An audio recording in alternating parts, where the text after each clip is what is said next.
네, 저도 모르는 사이에 두 분 싸우고 계셨다는 걸 들어가지고요. 네, 싸우지 마시고 서로 사랑하는 공동체 되었으면 좋겠습니다. 네, 여러분 너무 기다리고 기다리시던 통합공과 시간이 됐습니다. 근데 정말 아쉬운 소식은 이제 사도신경 이제 마지막 시간이라는 거. 그래서 너무 아쉬워하지 마세요. 여러분이 아쉬워하는 모습이 보이면 제가 눈물이 날 수도 있으니까 너무 아쉬워하지 마시고 이제 오늘은 나는 믿습니다. 이 사도신경 이제 마지막 시간을 갖도록 하겠습니다. 오늘 다룰 내용은요. 혹시 들어오실 때 이 종이를 못 받은 친구들은 이제 카톡방에 선생님이 올려주신 것 보셔도 되고, 혹시 없는 친구들은 손 들어주시면 저희 전사님들께서 종이 나눠 드릴 테니까요. 네, 잠깐 이렇게 손 들고 계셔 주시면 되겠고요. 이제 오늘 여러분과 마지막으로 나눌 부분은 나는 성령을 믿으며 거룩한 공교회와 성도의 교제와 죄를 용서받는 것과 몸의 부활과 영생을 믿습니다. 아멘. 이 부분을 이제 다루려고 합니다. 먼저 이제 12번을 보시면 나는 성령을 믿습니다. 입니다. 제가 이제 사도신경 처음 시작할 때 여러분에게 어떤 말씀을 드렸냐면 이 사도신경은 말 그대로 하나님에 관한 내용이 담겨 있다라는 이야기를 했고요. 그래서 앞에 있는 한두 줄 정도는 이제 성부 하나님에 대해서, 그리고 대부분의 내용이 이제 성자 하나님이신 예수님에 대해서, 그리고 오늘 다룰 부분 중에서 앞에 있는 딱 어떻게 보면 굉장히 짧은 부분인데 나는 성령을 믿으며 라는 부분이 이제 성령 하나님에 관한 이제 내용으로 담겨 있습니다. 사실 이제 하나님 자체가 우리의 이성으로 또 우리가 이해하기 참 어려운 부분들이 많이 있지만 그 성부 하나님, 성자 하나님, 성령 하나님, 어떻게 보면 그 삼위일체 하나님 중에서 성령 하나님이 더 설명하기 어렵고 이해하기 어려운 부분인 것 같습니다. 그럼에도 불구하고 이 사도신경 안에는 성령 하나님에 대한 믿음을 명확하게 고백을 하고 있습니다. 나는 성령 하나님을 믿습니다의 부분입니다. 이제 성경 말씀에 보면 이 성령 하나님에 대해서 묘사한 또 성령 하나님에 대한 설명이 담겨 있는 부분들이 있는데요. 이 부분들을 몇 가지 다 담을 수는 없겠지만 몇 가지로 항목으로 나누어서 여러분과 살펴보고자 합니다. 먼저 성령 하나님에 대해서 우리가 알아야 되는데 우리에게 성령은 어떤 분인가라는 질문에 있어서 우리가 한 5가지 정도로 답을 할 수 있을 것 같아요. 첫 번째는 성령 하나님은 생명의 숨이다라고 말할 수 있습니다. 보통 이제 성경에서 성령 하나님은 하나님의 영으로도 표현이 되고요. 그다음에 하나님의 숨결로도 표현이 됩니다. 그래서 우리 창세기 1장에 천지 창조를 하는 그런 장면을 보더라도 이제 하나님의 영이 뭐 수면 위에 운행하고 계셨다라는 표현이라든지, 그리고 인간을 창조하실 때 있어서 이제 흙으로 우리를 빚으신 다음에 하나님께서 우리에게 숨을 불어 넣으시고 그 이후에 이제 사람이 생명이 되었다라는 표현이 나오는데, 그것처럼 이제 성령 하나님은 어떤 신학자들은 이제 성령 하나님은 예수님께서 승천하시면서 이제 내가 곧 너희에게 보낼 그 성령, 그 보혜사에 대한 성령 하나님에 대한 이야기를 하기 때문에 쉽게 말해서 옛날 시대는 성부 하나님의 시대, 또 예수님의 시대는 성자 하나님의 시대, 그리고 그 이후의 시대는 성령 하나님의 시대다라고 이제 표현하시는 분들도 계신데 이렇게 틀렸다고는 할 수 없겠지만 한 부분이라고만 이야기를 할 수 있을 것 같아요. 여러분이 기억하시면 좋을 것은 삼위일체 하나님, 성부, 성자, 성령 하나님은 이 세상의 창조 전부터, 그리고 이 세상을 창조하셨을 때부터, 또 예수님께서 이 땅 가운데 오셨을 때부터, 또 십자가에 달려 돌아가시고 부활하시고, 또 성령 하나님께서 지금 우리 안에 계시면서 우리를 하나님의 나라로 인도하시는 그 모든 과정에 이 세 분 하나님께서 함께하고 계시다라는 사실을 먼저 기억하시는 게 좋을 것 같습니다. 어쨌든 이제 이 생명의 숨, 생명으로 표현되는 이 성령 하나님은 모든 살아있는 존재 속에 계시는 분이다라고 여러분이 기억하시면 좋을 것 같습니다. 우리 성령 하나님은 생명의 숨이시고 이 생명을 가진 모든 생명체 안에 계시는 분이시다라는 것을 기억하시면 좋겠고요. 그래서 우리 성령 하나님을 다른 말로 표현하면 창조의 에너지다 또는 생명의 힘이다라고 표현할 수 있을 것 같습니다. 그 다음에 성령 하나님은 우리 안에 계시는 하나님이십니다. 성령 하나님은 이제 하나님에 대한 이야기들이 기독교의 역사가 오래됐다 보니까 많은 이야기들이 있었는데요. 어떤 분들은 하나님이 이 세상을 창조하신 건 믿는다. 창조하신 건 믿는데 창조하시고 나서 이 세상을 떠나셨다 라고 말하는 분들도 있었어요. 왜냐하면 이 세상을 보니까 이 세상이 너무 악한 거예요. 그래서 어떤 사람들은 하나님이 더 이상 이 세상 가운데 있지 않아 라고 말한 분들이 있었는데, 여러분 그렇지 않습니다. 이 성령 하나님은 우리 안에 계시는 하나님이십니다. 그래서 이 성령 하나님은 우리 개개인의 안 속에도 계시고 또 이 세상 모든 만물에 내재하고 계시는, 거하고 계시는 그 분이 바로 성령 하나님이십니다. 그렇기 때문에 이 하나님은, 성령 하나님은 어떤 특정 공간에 얽매이지 않으시고요. 드리몰에 계시다고 해서 베다니홀에는 안 계시고, 본당에 계시다고 해서 봉사관에는 안 계시고, 이런 분이 아니시라 모든 공간에, 그리고 시간을 초월하신 분이시기 때문에 시간과 공간을 초월해서 이 인류의 역사 가운데, 이 세상의 역사 가운데에 처음 시작부터 끝까지 계시는 분이 바로 성령 하나님이시다. 임재에 계신 분이 바로 그 성령 하나님이시다라고 기억하시면 되겠습니다. 그 다음에 이제 성령 하나님은 진리의 계시자이십니다.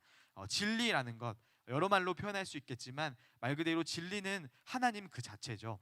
그래서 성령 하나님이 하시는 일을 성경에서 뭐라고 이야기를 하냐면, 하나님에 대해서, 그러니까 우리에게 하나님에 대해서 알려주시는 분, 하나님을 깨닫게 해주시는 분이 바로 성령 하나님이시다. 내 옆에서 귓속말로, 때로는 큰 소리로, 때로는 사람을 통해서, 때로는 어떤 설교를 통해서, 예배를 통해서, 친구와의 대화를 통해서 어느 곳에나 계시면서 우리에게 하나님에 대해서 알려주시는 분이 성령 하나님이시다라고 이야기를 합니다. 그래서 성령 하나님은 한마디로 진리에 계시자라고 이야기를 할 수 있습니다. 자, 그 다음에는 성령 하나님은 삶의 성화자라고 이야기할 수 있습니다. 이제 성화라는 단어가 되게 어려운 표현인데, 이제 한자어라서 조금 어려울 수 있는데, 말 그대로 성화는 거룩하게 되는 것입니다. 거룩하게 되는 것. 근데 성경이 말하는 거룩은 뭐냐면, 말 그대로 예수 그리스도를 닮아가는 게 거룩해지는 것이고, 그리고 예수 그리스도를 닮아가는 사람을 보고 우리가 참 거룩에 힘쓰는 사람이다라고 이야기를 할 수 있습니다. 그런데 이 성령 하나님께서 하시는 일은 무엇이냐면, 우리 각 사람이 하나님의 말씀을 깨닫고 또 하나님에 대해서 알아가는 것 그 이상으로 우리 각자의 삶이 예수님을 닮아가는 삶이 될 수 있도록 우리의 옆에서 우리가 예수님 닮아가는 그 여정 가운데에서 우리에게 힘을 주시는 분, 우리를 거룩하게 만들어 가시는 분, 그분이 바로 성령 하나님이십니다. 그래서 여러분, 그 예수님을 닮는 것, 예수님의 외모를 닮는 것 아닐 것 같아요. 예수님은 아무래도 이 아프리카와 중동 쪽에 계셨기 때문에 되게 턱수염도 많으셨을 것 같고, 피부도 까무잡잡하셨을 것 같고, 또 머리도 곱슬머리였지 않을까 싶은데, 그런 모습을 닮아가는 것이 아니라, 우리가 예수님을 하나님으로 믿는 이유는 예수님이 자신의 한 번밖에 없는, 그러니까 모든 사람은 죄의 저주 속에 살면서 나만을 위한 삶을 살아갈 수밖에 없는데, 그 죄의 저주를 끊으시고 자신의 하나밖에 없는 생명을 사랑하는 사람을 위해서 내어주시고, 또 인간이 죽음 안에 갇혀 있는 존재인데 그 죽음의 문제를 해결하신 분이기 때문에 우리가 이제 예수님을 하나님으로 믿고 있는데요. 예수님의 삶을 한 단어로 표현하자면 결국은 사랑일 것 같습니다. 그 모든 예수님의 사역이 결국은 사랑으로 이제 귀결이 되게 되는데, 결국 우리의 삶이 거룩해진다는 것, 우리가 예수님을 닮아간다는 것은 우리 안에 예수님의 사랑이 많아진다는 것입니다. 그래서 성령 하나님은 우리 안에 사랑이 가득한 존재로 만들어 가시는 역할을 하십니다. 그 다음에 마지막으로는 교회의 인도자이십니다. 우리 성령 하나님은 교회를 이끌어 가시는 분이십니다. 이제 조금 뒤에 이제 교회에 대한 이야기를 나눌 텐데, 우리가 살아가고 있는 세상 가운데 교회가 많이 있죠. 뭐 영락 교회도 있고, 전사님이 중학교 때 다녔던 교회는 전국중앙교회라는 교회고, 고등학교 때 다녔던 교회는 안산 동산교회라는 교회인데, 이 교회 이름들은 다 다르지만 어쨌든 이 교회는 조금 뒤에 보겠지만 이 교회는 한 가지의 고백을 하는 한 몸이거든요. 그리고 이 한 몸, 한 공동체를 이끌어 가시는 분이 바로 성령 하나님이시다라고 성경은 이야기를 하고 있습니다. 전사님이 짧게 5가지 항목으로 성령 하나님에 대해서, 또 성령 하나님이 하시는 일에 대해서 이야기를 했지만, 성경 안에는 마치 보물찾기 하듯이 성령 하나님에 대한 내용들이 곳곳에 숨어 있습니다. 나머지 것들은 여러분이 찾아보셨으면 좋겠고요. 이 나는 성령을 믿습니다 라는 이 짧은 한 문장에 담겨 있는 그 명확한 신앙 고백이 얼마나 깊이 있는 고백인지 여러분이 깨닫는 시간이 되었으면 좋겠습니다. 자, 이제 13번으로 넘어가도록 하겠습니다. 13번은 거룩한 공교회와 성도의 교제를 믿습니다 라고 되어 있습니다. 먼저 거룩한 공교회를 믿습니다. 이 부분을 여러분과 함께 나누고자 하는데요. 조금 전에 이야기했듯이 교회란 무엇인가라는 질문이 우리에게 먼저 필요합니다.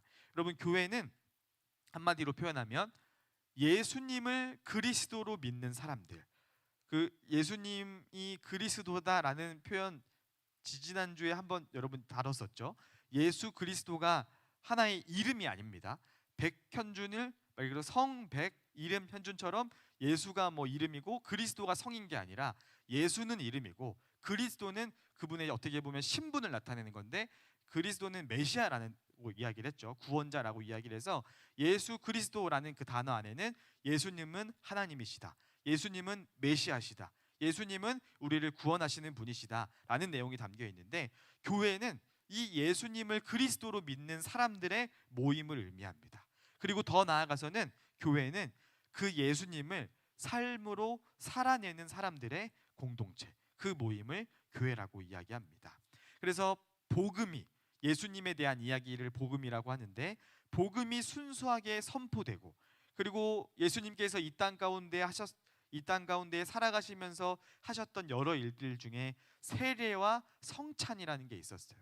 기독교에서는 그 두 가지 예식을 거룩한 예식이다라고 해서 성례라고 하는데, 두 가지만 있는 것은 아닙니다. 하지만 이 세례와 성찬을 기독교에서는 가장 거룩한 예식이다라고 이야기를 하는데, 그 이유는 예수님이 이 땅 가운데 살아가시면서 행하셨던 일이기 때문이에요. 근데 단순히 세례가 물을 뿌리는 것만이 중요하다라는 것이 아니라, 이 세례의 의미는 그동안의 나의 삶의 주인의 자리에 놓고 있었던 그것들을 죽이고, 그 왕의 자리에, 그 주인의 자리에 예수님을 앉혀드리는 그 고백이 세례이고, 그 다음에 성찬은 말 그대로 우리가 성찬을 할 때 예수님의 몸과 포도주를 의미하는 빵과 포도주를 먹잖아요. 그 의미는 뭐냐면, 이거를 먹고 마시면서 내 개인적으로는 그래, 내가 예수님을 살아가는 존재다 라는 것을 기억하고, 우리가 함께 먹고 마시면서 깨닫는 것은 그래, 우리가 한 목표를 가지고 한 믿음을 가지고 살아가는 공동체다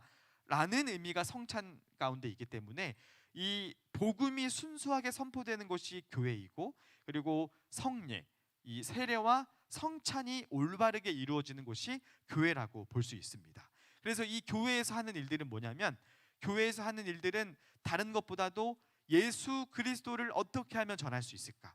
일단 우리가 먼저 어떻게 하면 예수님에 대해서 알 수 있을까? 그리고 이걸 어떻게 하면 전할 수 있을까?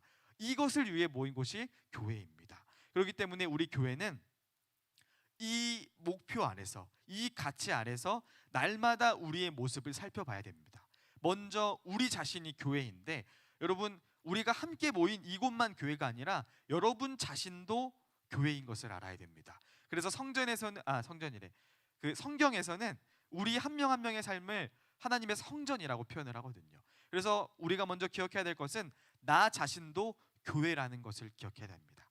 백현준 교회, 김진유 교회, 이세영 교회처럼 우리 한 명 한 명이 교회이고, 우리 한 명 한 명이 하나님을 알아가는 데 힘써야 되고, 우리 한 명 한 명이 하나님을 전하는 데 힘써야 됩니다. 그리고 더 나아가서는 우리가 모인 이 교회가 다른 것에 에너지 쓰는 것이 아니라 이 중요한 이 두 가치, 하나님을 알고 하나님을 전하는 가치에 힘쓰는 것이 바로 교회인 것을 기억하면서, 날마다 우리 각자의 삶을, 그리고 날마다 우리 공동체의 모습을 이 교회라는 그것 앞에 비춰보면서 하나님이 원하시는 교회가 되도록 나아가야 됩니다. 이제 그 다음에 보시면 이제 거룩하고 보편적인 교회라라고 전사님이 이야기하면서 이 어려운 표현이 들어있는데요. 이제 교회는 거룩해야 합니다. 아까 이제 거룩에 대한 이야기를 했는데, 거룩은 예수님을 닮아가는 거죠. 그런데 여러분, 교회가 거룩합니까? 이제 이 세상을 살아가면서 들리는 여러 가지 소문들, 그 교회는 우리 교회 아니야 라는 질문으로 우리가 피해갈 수도 있겠지만, 사실 교회는 한 교회입니다. 근데 요즘 들리는 소문에 의하면 참 교회가 세상에 덕이 되지 못한 적이 많이 있었죠. 여러분, 우리가 그런 상황이 발생했을 때, 저 교회는 우리 교회 문제가 아니야, 우리가 딱 선을 긋고 저 문제는 우리 문제가 아니야, 친구야, 우리 교회는 문제가 없어, 저 교회는 저 교회의 문제만이야 라고 말할 수가 없는 것이, 하나님께서 말씀하시는 교회는 우리가 한 몸이란 이야기입니다. 예를 들어서 여러분, 우리 손가락에 뭔가 문제가 생겼어요. 근데 이 손가락을 탓하면서 이건 내 몸 아니야 하고 손가락을 자를 수 없는 것처럼, 이 지구상에 있는 모든 교회, 이 하나의 목표, 하나의 가치를 가지고 모여 있는 이 교회는 우리 교회라는 마음을 가지고 있어야 됩니다. 그렇기 때문에 거룩하지 못한 교회를 볼 때 우리는 그 교회를 위해서 기도할 수 있어야 되고요. 그다음에 우리 교회와 우리 자신을 돌아볼 때 우리가 날마다 예수 그리스도를 닮아가는 교회가 되도록 우리의 방향을 항상 기억해야 됩니다. 그래서 이제 사도신경은 거룩한 교회에 대한 고백을 담고 있습니다. 자, 그다음에 교회는 이제 제가 보편적이다라는 표현을 썼는데 이제 교회는 보편적인가? 이 보편적이라는 말이 어려울 수 있겠지만 쉽게 표현하면 이겁니다. 교회는 국적이나 인종이나 계급이나 성이나 아니면 혹은 어떤 다른 어떠한 뭐 가치라든지 정체성과 관계없이 모든 사람에게 열려 있어야 된다. 시간과 공간을 초월해서 또 다른 어떤 계급이나 모든 정체성들을 초월해서 모든 사람에게 열려 있는 것이 바로 교회다라는 그 고백이 거룩한 공교회를 믿습니다라는 고백 안에 담겨 있는 내용입니다. 자, 그다음은 이제 성도의 교제인데요. 여기서 보면 성도의 교제를 믿습니다라는 부분도 우리 13번 내용에 있습니다. 성도의 교제가 뭘까? 여러분, 교제라는 단어를 떠올리시면 가장 먼저 떠오르는 게 어떻게 보면 이제 이성 교제라고 할 수 있을 것 같아요. 말 그대로 뭔가를 나누는 거죠. 이제 친밀한 관계를 의미하는 겁니다. 근데 이제 교회 안에 모인 분들이 한 명 한 명이 이제 거룩한 이제 백성들이라고 해서 성도, 거룩한 하나님의 그 교회라고 해서 성도라고 일컫는데 성경에서는 성도의 교제에 대해서 이야기를 합니다. 이 성도들끼리 교제가 있어야 된다는 이야기를 합니다. 이것은 아까 말씀드렸듯이 성찬식 안에 그 의미가 다 담겨 있습니다. 우리 한 명 한 명은 물론 개인이기도 하지만 이제 친구들을 여러분 주위를 돌려보면 내가 고등부를 3년 있었지만 더 오래 있었지만 내가 아직도 내 친구의 이름조차 모르는 경우들이 많이 있어요. 뭐 인원이 많으니까 그럴 수 있을 것 같습니다. 그런데 혹 조금 더 단위를 좁혀서 특활반이나 아니면 각 반 안에서도 얘가 교회를 나오든 교회를 나오지 않든 아니면 얘가 오늘 뭐 안색이 좋든 좋지 않든 이것과는 전혀 상관없이 아무렇지도 않게 예배를 드리고 있는 이 모습은 우리가 보기에는 눈치를 못 챘을 수 있겠지만 적어도 하나님 보시기에는 이것이 정말 올바른 방향으로 나아가고 있는 교회인가라는 질문을 던질 수밖에 없을 것 같습니다. 여러분, 우리는 한 몸입니다. 그렇기 때문에 우리 안에서 교제가 있어야 됩니다. 그래서 이 친구의 얼굴 표정이 안 좋다 하면 물어봐야 되는 것이 우리 교회의 일입니다. 그리고 이 친구의 삶 가운데 도저히 혼자서는 감당할 수 없는 일이 발생했다고 한다면 그 친구를 위해서 기도하고 그 친구를 위해서 때로는 물질적으로 돕기도 하고 그 친구에게 시간을 드리기도 하고 하면서 서로가 하나 되는 그 한 몸 공동체, 그것이 바로 성도의 교제를 의미합니다. 그래서 여러분 기억하시기 바랍니다. 여러분 한 명 한 명은 혼자 있는 존재가 아닙니다. 고립된 존재가 아닙니다. 우리는 함께하는 공동체입니다. 그러기 때문에 전사님이 지난번 설교할 때도 한번 말했는데 여러분 삶이 어렵고 힘들다, 포기하고 싶고 다 때려치고 싶다 이럴 때 진짜 내가 이 사람에게 마치 예전에 한 100번 이상 뭔가 도움을 내가 줬던 건 마냥 우리 선생님이나 전도사님들에게는 여러분 도움을 요청하셔도 됩니다. 왜냐하면 우리는 같은 교회이기 때문에.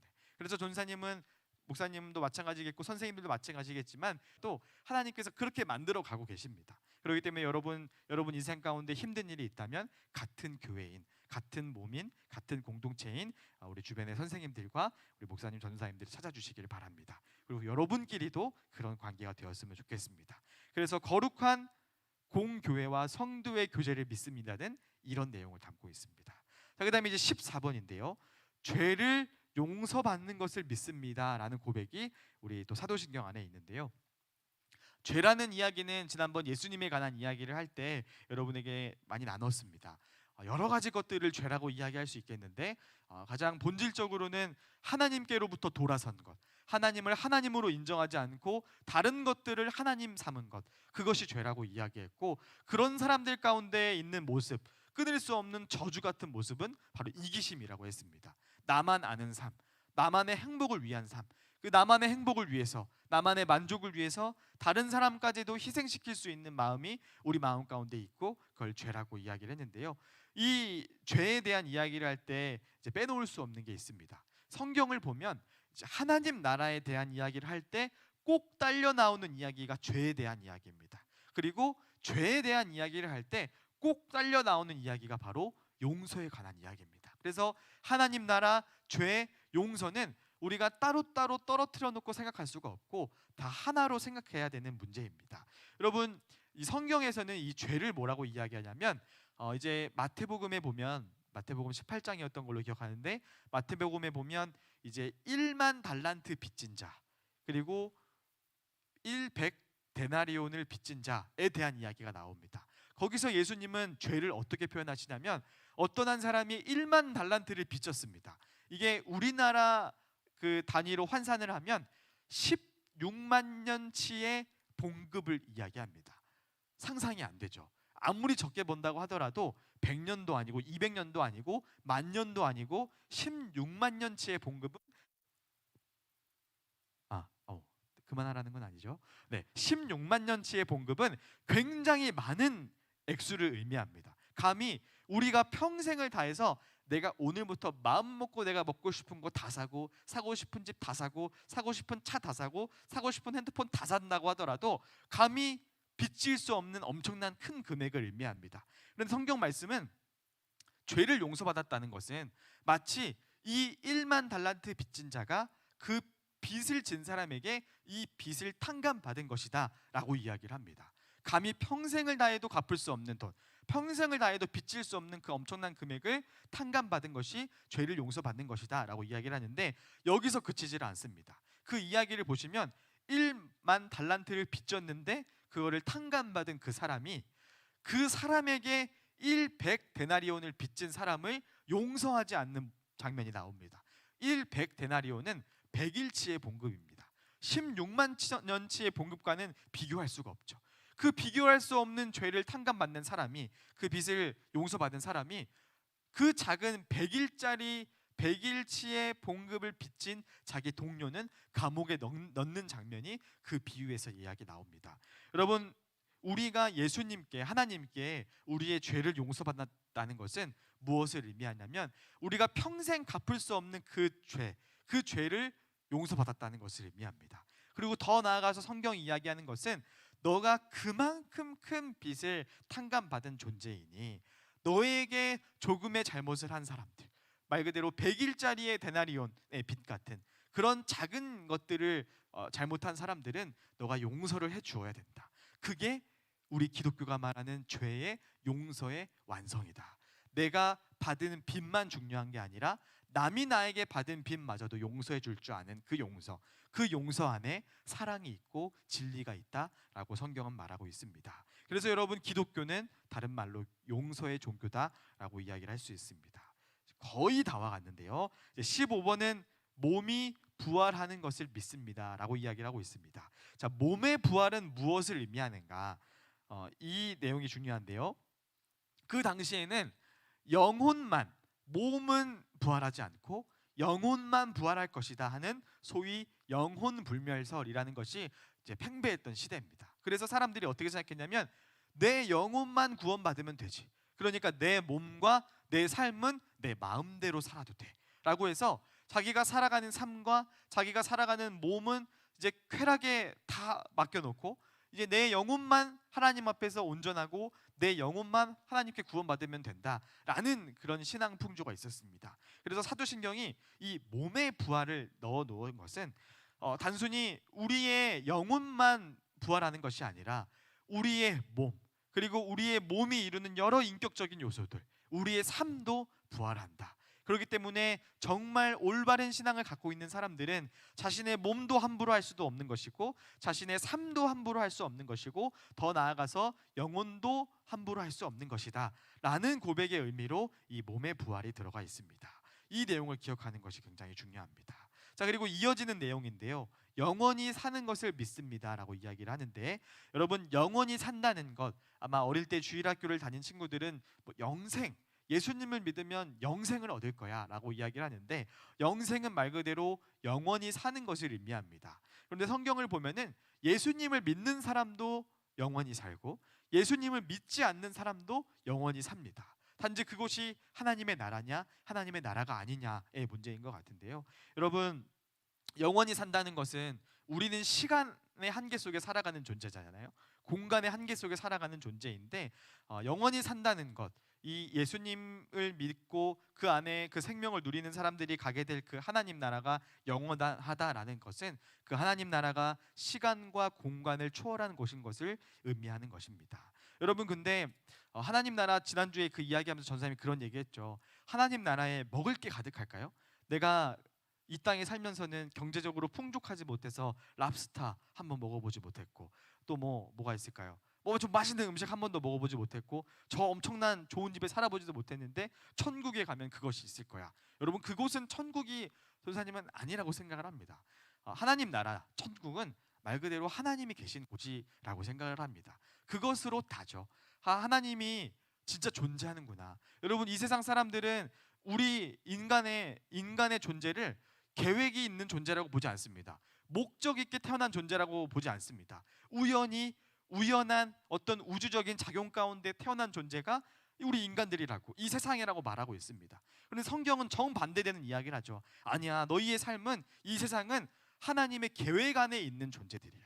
하나님의 목적 안에 있는 존재들이야. 그리고 하나님 안에 사랑 안에 있는 존재들이야. 그래서 여러분 천국에 가게 되면 하나님이 계신 곳이 천국이겠고 하나님의 사랑이 있는 곳이 천국일 것입니다. 이런 생각을 해봤습니다. 시간과 공간을 초월하는 것, 결국 그 하나님 나라는 시간과 공간을 초월하는 것이고 그 하나님 나라를 한마디로 한다면 하나님의 사랑이 가득한 곳이라고 할 수 있을 텐데 여러분 사랑은 시간과 공간을 초월합니다. 어떻게 보면 우리 인간이 가장 강력하게 발휘할 수 있는 힘이 바로 사랑이라고 말할 수 있을 것 같습니다. 그 시간과 공간을 초월하는 그 하나님의 사랑, 하나님께서 하나님만 하는 것으로 냅두지 않으셨고 우리에게도 그 하나님의 사랑을 할 수 있는 그 사랑의 특권을 우리에게 허락해 주셨습니다. 우리가 이제 해야 될 것은 무엇이냐? 우리는 서로를 사랑해야 됩니다. 내 옆에 있는 교회된 내 친구와 내 선생님과 전도사님과 목사님을 사랑해야 되고 하나님에 대해서 알지 못하지만 하나님께서 내 한 번 살아가는 인생 가운데 내 반 친구로 붙여주신 친구들, 그리고 내 학원 친구로 붙여주신 친구들, 그리고 우리 부모님들, 우리 친척들, 내 주변에 살면서 만나는 모든 사람들에게 시공간을 초월하는 그 엄청난 능력인 그 사랑을 전하는 것, 그것이 우리가 해야 될 일입니다. 이제 5주 정도에 걸쳐서 사도신경에 대한 이야기를 나눴는데요. 여러분 이 모든 내용 다 기억할 필요 없습니다. 다 기억하고 싶은 친구들은 유튜브에 우리 고등부 채널에 통합공과를 잘라서 올려놓고 있는데 그거를 보시면 됩니다. 근데 전사님도 설명이 완전치 않았어요. 그렇기 때문에 제가 한 거를 다 숙지한다 하더라도 그것이 사도신경의 모든 내용을 담고 있는 것이 아닙니다. 전사님이 도전하는 것은 사도신경 안에 엄청난 의미가 담겨 있다. 그리고 내가 매주마다 하는 그 사도신경 내가 아무 의미 없이 고백하면 안 된다. 이 고백은 말 그대로 우리의 목숨을 걸고 우리의 삶을 다하여서 내 온전한 사랑을 담아서 하는 고백이어야 된다라는 것을 기억하시면서 이 5주간에 있었던 내용 중 한 가지만 기억하셔서 하나님을 더욱더 깊게 믿고 하나님의 사랑을 더욱더 널리 전하는 우리 모두가 되기를 원합니다. 이것으로 모든 통합 공간을 마치도록 하겠습니다. 안녕히 돌아가시기 바랍니다.